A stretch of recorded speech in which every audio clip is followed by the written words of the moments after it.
Assalamualaikum warahmatullahi wabarakatuh. Kembali lagi di channel Nasihat Kehidupan Misteri. Pada video kali ini saya akan membahas tentang 2023 Sabdo Palon Nagih Janji.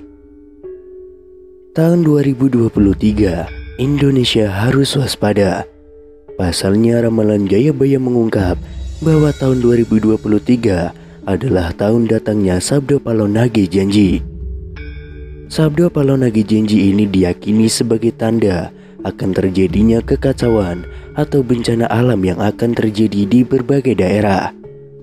Wong Jawa wis ilang cawone adalah ungkapan Jayabaya yang menyebut tanda-tanda Sabdo Palon akan datang, memomong masyarakat Jawa yang sudah kehilangan spiritualitasnya.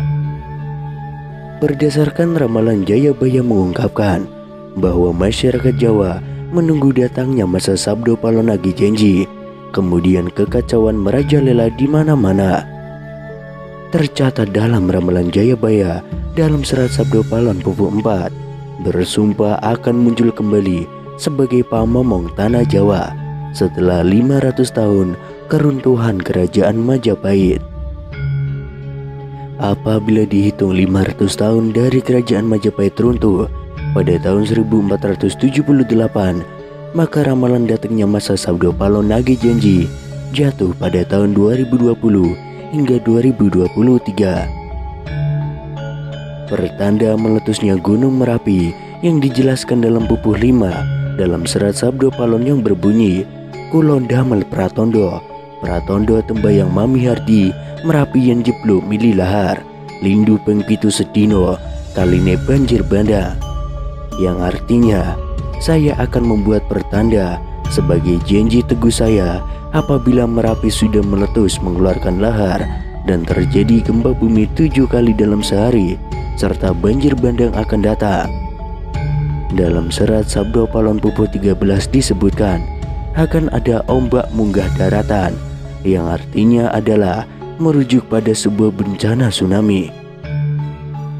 Berdasarkan Pupuh 11 dalam serat Sabdo Palon disebutkan panggebluk ingkang pinangkung leloro ngombro-ngombro enjing sugeng sore praloyo, yang artinya adalah akan datang wabah mengerikan merajalela di mana-mana.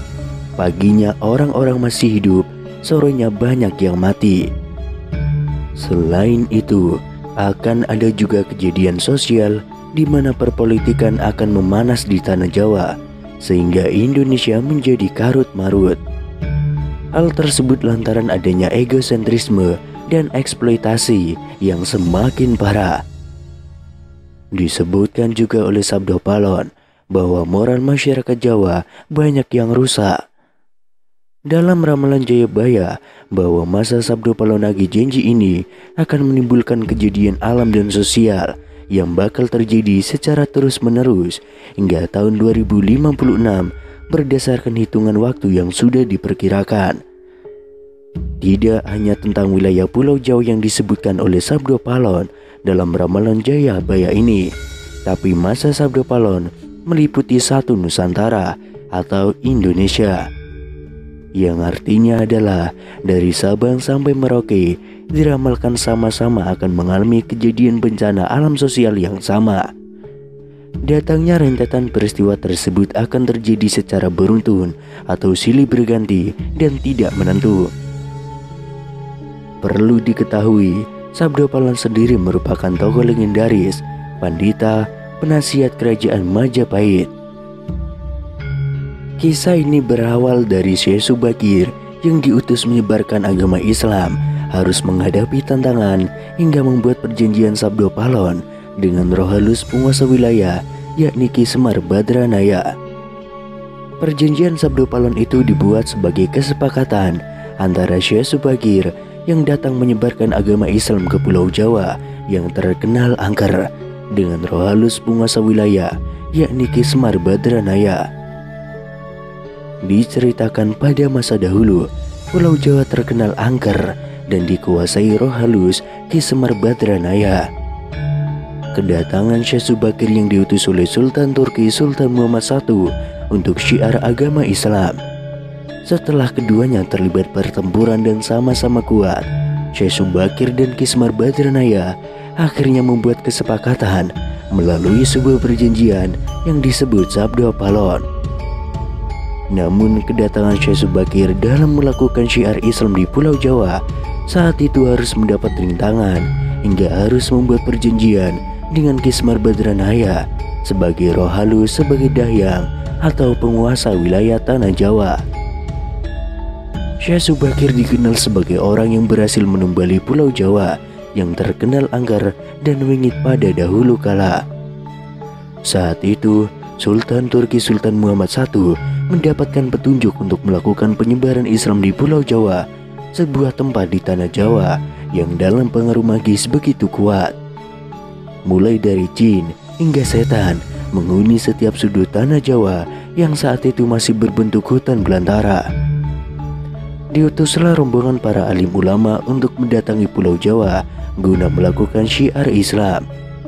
Namun alangkah terkejutnya Sultan Muhammad I karena hampir seluruh rombongan tersebut tewas akibat perbuatan para lelembut penduduk tanah Jawa yang tidak mau menerima ajaran Islam. Namun petunjuk harus tetap dijalankan sehingga utusan berikutnya dikirim ke Pulau Jawa yang angker itu. Sosok utusan itu terkenal alim, ahli ruqyah, memiliki kemampuan untuk berinteraksi dengan dunia gaib. Bahkan sosok ini memiliki keahlian dalam membabat tanah yang angker. Dialah Syekh Subakir yang memiliki nama asli Syekh Tambu Ali bin Syekh Bakir, berasal dari tanah Persia atau yang sekarang lebih dikenal dengan negara Iran, yang langsung berlayar ke Pulau Jawa atas perintah Sultan Muhammad I. Dalam perjalanannya menuju Pulau Jawa atau Tanah Jawa, Syekh Subakir terlebih dahulu mampir ke Praja Keling, yakni sebuah daerah yang diduga terletak di India. Di daerah itu, Syekh Subakir membawa 20.000 penduduk di Praja Keling untuk ikut dan tinggal menempati Pulau Jawa. Sesampainya di Pulau Jawa, Syekh Subakir langsung menuju ke Gunung Tidar yang diyakini sebagai titik pusat dari tanah Jawa. Di puncak gunung ini, Syekh Subakir memasang tumbal berupa batu hitam yang sudah diraja. Batu tersebut dikenal dengan nama Aji Kala Cakra untuk menetralisir gaya magis negatif dari bangsa jin. Selama 3 hari 3 malam, batu tersebut mengeluarkan hawa yang sangat panas hingga membuat para lelembut terpaksa menyingkir ke Laut Selatan Jawa. Kejadian itu kemudian mengusik ketenangan Ki Semar Badranaya, sang dahyang tanah Jawa yang selama khusyuk ribuan tahun bertapa. Pertempuran pun akhirnya tidak terhindarkan antara Syekh Subakir dengan Ki Semar Badranaya selama 40 hari 40 malam.